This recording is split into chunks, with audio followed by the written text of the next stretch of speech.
A joke? Ah, I've got just the one. There once was a traveler, stranded in the desert and dying of thirst, who in desperation prayed for a hydro slime to come their way. But the traveler didn't realize that at that very moment, a starving hydro slime was praying to meet a lone, stranded traveler. What? Not funny?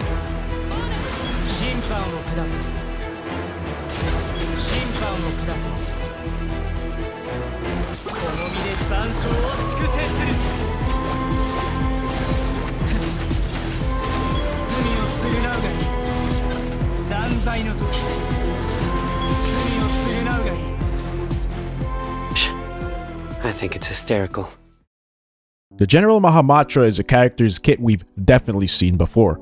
A high-cost burst, an infusion that you lose when you swap out, and an E skill that is essentially a dash that provides energy. The real unique thing about him is that he is the first true-blooded on-field aggravate electro-hyper carry, and thus easily becomes the true Thundering Fury carry. And not only does his joke suck, but he kinda sucks too. Good morning, good afternoon, good evening YouTube, it's your Slime King Dejima Man, and welcome to another video. Before we get into why he sucks, let's get into why Thundering Fury is such a perfect set for him. Look, I've been waiting for the day that a true-blooded electro character can make use of Thundering Fury to its utmost potential. Think Diluc with Crimson Witch, but better since TF is the de facto most fun artifact set in the game. And I've been waiting for that one unit for it. Enter Cyno. Thundering Fury was practically made for him as aggravates constantly proc and reduce your already low cooldown skill into literally nothing. First off, the 2-piece bonus of 15% electro damage benefits him greatly, unlike other TF carries like Bennett or Kazuha. Secondly, he actually makes full use of the 4-piece bonus with a 20% bonus to aggravate damage and the reduced cooldown of his E with each electro reaction proc. To further amplify this, Cyno can generate energy while in his burst, unlike Xiao, so with TF, you can drastically lower energy requirements as a byproduct of casting more skills. However, there are problems with the TF set that makes Gilded Dreams somewhat of a better choice depending on context and I guess skill. Seer procs are a major source of Cyno's damage during his burst, and that is when an eye pops up periodically and you must hit your skill to proc it. Missing it is a severe waste of his damage potential, and in TF Cyno you must spam E repeatedly off cooldown, and you must keep proccing aggravate constantly with your normal attacks to refresh those said cooldowns. Essentially, to always guarantee an end seer proc after casting burst, immediately cast E and keep normal attacking to proc TF and keep spamming E off cooldown. The moment you stop normal attacking and therefore stop proccing aggravate to either dodge an enemy, you will lose the timing, even if it's just milliseconds off, and miss the end seer. This adds a sort of layer of complexity to Cyno in which each situation dynamically changes and you must know when to dodge and when to hold off casting your E off cooldown. Why? Because even if, say, Cyno has interrupt resist on his burst, it doesn't exist.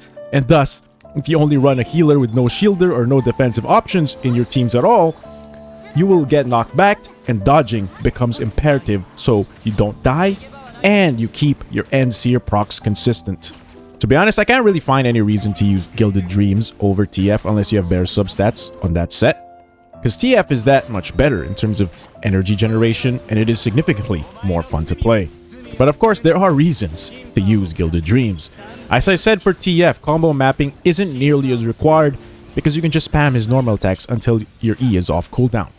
But one of the advantages of Gilded Dreams is that it's not as tight of a timing to proc and seers, and you have a set optimal combo that you can deviate from to dodge here and there and still hit your end seer procs.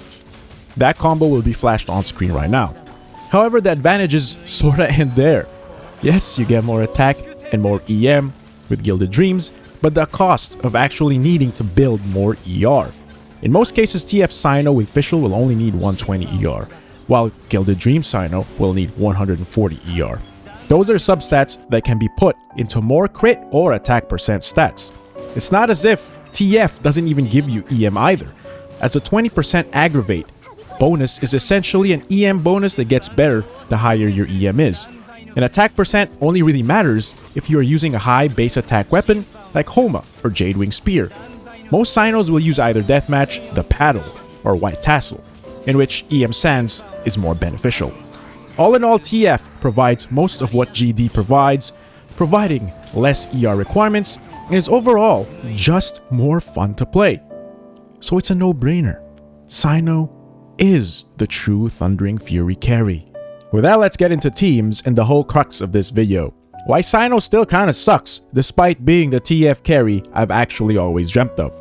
First, let's compare him to Xiao. Xiao's biggest strength against Cyno is his versatility.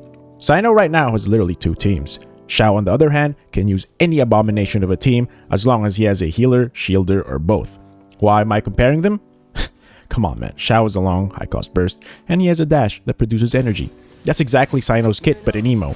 The only difference is Xiao has higher multipliers and supreme AoE that allows him to exist alone as the only source of damage in a team.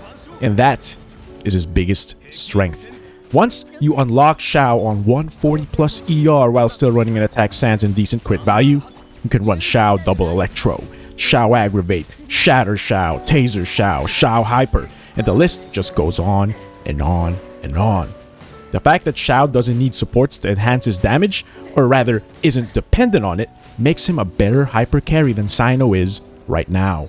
Another point of comparison, and this one hits a little closer to home, Kaching.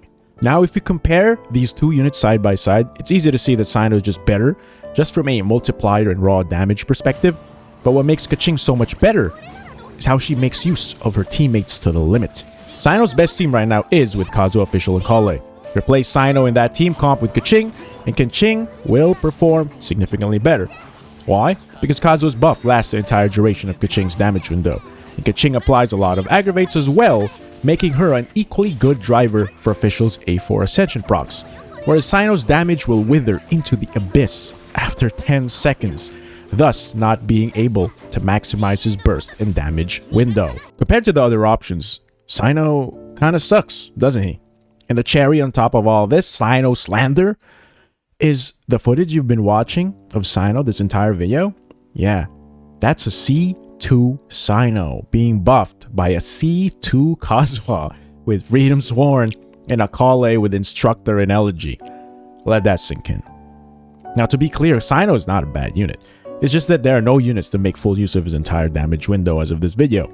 So he will pale in comparison to a more quick swap oriented unit in Kaching and a more independent unit like Xiao. Now one can say Quick Bloom might be Cyno's best team instead of Aggravate, but the problem is an aggravated End Seer proc is such a huge portion of Cyno's damage window that not being able to guarantee that in his current Quick Bloom teams with Cyno Official, Sincho, and Dendro MC diminishes that team's potential. We need another Dendro unit that applies Dendro and does damage at the same time in that team to replace Official, and maybe then we can run the Quick Bloom team that was made for Cyno. But for now, there are no teams that fully utilize Cyno's strengths, and as such, you can't help but feel disappointed, underwhelmed, but hopeful. But he kinda sucks. For now.